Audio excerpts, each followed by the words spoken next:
நாம் வாழ்க்கையில் சில காரியங்களை செய்யத் தொடங்குவதற்கே பலமாக போராடும் நேரங்கள் உண்டு. அதிகாலையில் படுக்கையிலிருந்து எழுவது, ஒரு ப்ராஜெக்டை முடிப்பது அல்லது ஒரு ரொட்டீனின் படி ஒர்க் அவுட் செய்வது போன்றவை கஷ்டமாக இருக்கிறது. இதுபோன்ற சமயங்களில் தாமரை முறை, த லோட்டஸ் மெத்தட் என்ற ஒரு பண்டைய கிழக்கத்திய ஞானம் நமக்கு ஒரு வழிகாட்டியாக இருக்கும். தாமரை மலர் சேற்றிலும் இருள் நிறைந்த நீரில் இருந்தும் வளர்ந்து ஒளியில் மலரும். அது சேற்றில் வளர்ந்து நீரின் மூலம் உயர்ந்து அழகானதாக மாறுகிறது. தாமரை முறையின் மையம் இதுதான். வலியை தவிர்ப்பதற்கு பதிலாக அதன் மூலம் வளர்வது, நமது மூளையை அசௌகரியத்தை சக்தியாக மாற்றும் வண்ணம் பயிற்சி செய்வது. அப்படியென்றால் எப்படி இதை செயல்படுத்துவது? இதை 4 எளிய சக்தி வாய்ந்த படிகளாக பிரிப்போம். 1. நிலைத்து நிற்கும் பொறுமை. தாமரையின் முதல் நிலை சேற்றில் புதைந்த விதை. இது நித்தாய் என்று அழைக்கப்படுகிறது, அதாவது நிலைத்து நிற்கும் பொறுமை.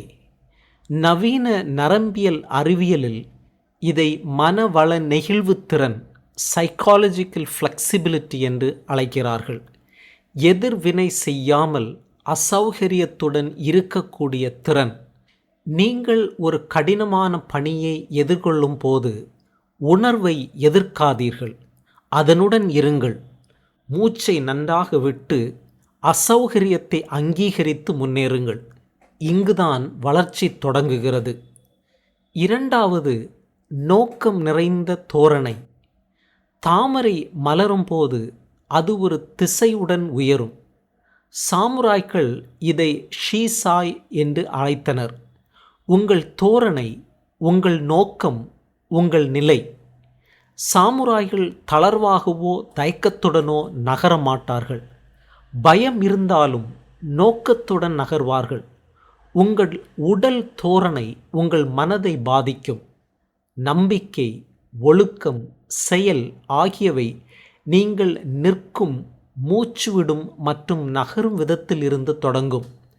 கடினமான ஒரு செயலை தொடங்கும் முன் உங்கள் தோரணையை மாற்றுங்கள். நிமிர்ந்து உட்காருங்கள், ஆழமாக மூச்சு விடுங்கள், உங்கள் தாடையை சரியாக்குங்கள், நோக்கத்துடன் நகருங்கள். உங்கள் மனதும் உங்களை பின்தொடரும். 3. எளிமையான பிரதிபலிப்பு. தாமரை மலர் நீரின் மேற்பரப்பை நெருங்கும் போது அது மேலே உள்ள ஒளியை பிரதிபலிக்கிறது, ஆனால் இன்னும் சேற்றின் மூலம் நகர்கிறது.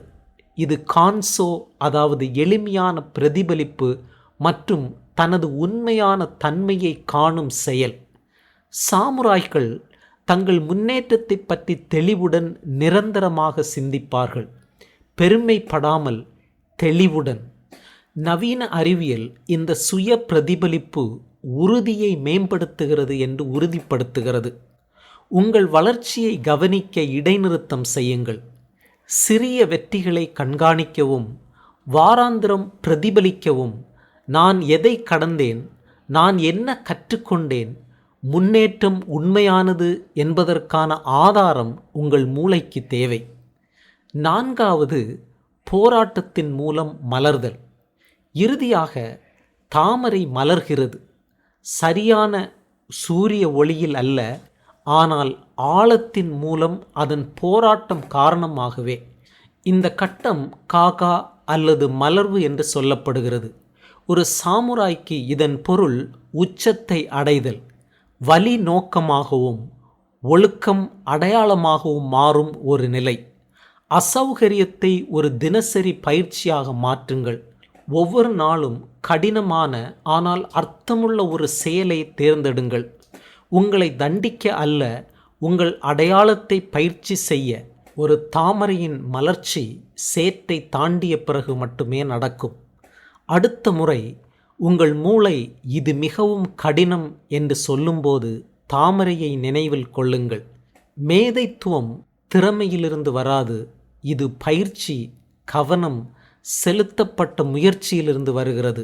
இது தாமரை முறை, கடினமான விஷயங்களை செய்ய உங்கள் மனதை மீண்டும் கட்டமைக்கும் வழி.